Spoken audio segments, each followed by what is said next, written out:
এই যে এখানে গাড়ি পার্কিং করা থাকে সব ব্ল্যাক আমার গাড়ি নিয়ে টানাটানি করতেছে। এটা আমার কম্পিউটার নিয়ে একটা ছেলে বসে। আসসালামু আলাইকুম, আম ফ্রম ট্রান্সলক লন্ডন। এখন কথা হচ্ছে গত রাত সেহরির পর ওনার গাড়িটা চুরে নেওয়ার জন্য চলে আসছিল এইখানে। এই যে দুইজন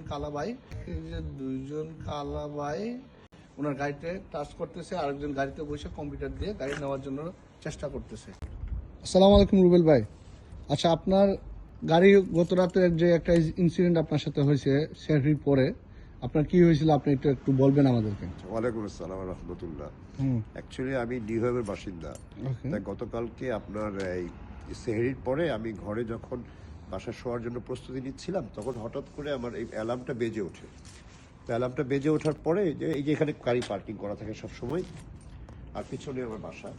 তো অ্যালার্মটা আসার পরে আমি বেরোয় দেখি দুটো ব্ল্যাক আমার গাড়ি নিয়ে টানাটানি করতেছে, বাট ওদের হাতে কোনো কিছু নাই যেটাতে গাড়ি ভাঙবে। পরে আমি এসে তো অ্যালার্মটা অফ করে দিয়ে তাদের জিজ্ঞেস করলাম যে কেন তারা এমন করলি। ওদের সাথে একটু হাতাহাতির মতো হচ্ছিল। পরে দেখলাম যে ওরা জোর করে ওরা গাড়িতে উঠতেছে। ওদের একটা গাড়িতে আবার কম্পিউটার নিয়ে একটা ছেলে বসে আছে। তো ওরা আমার সাথে কোনো কথা বলে না, ওদের মাস্ক টাস্ক পরা, তাই একটু রাগারাগির মাধ্যমে ওরা তারপরে চলে গেল।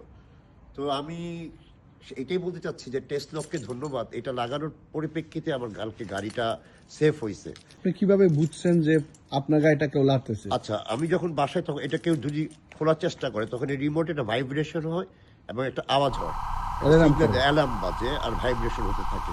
তখন বোঝা যায় যে কেউ হয়তো গাড়িটা টাচ করছে আর কি। তো কালকে এমনই ঘটেছে ব্যাপারটা। আমি বাসায় এসে বাইরে এসে দেখি তাই হচ্ছিল। তো থ্যাঙ্কস টেসলককে যে আমার গাড়িটা সেফ হয়েছে কালকে টেসলকের মাধ্যমে। এই টেসলক কালকে আমাকে সত্যি কথা আমার গাড়িটা বাঁচিয়েছে। থ্যাংক ইউ, আসসালামু আলাইকুম। TASLOC, military-grade automobile security.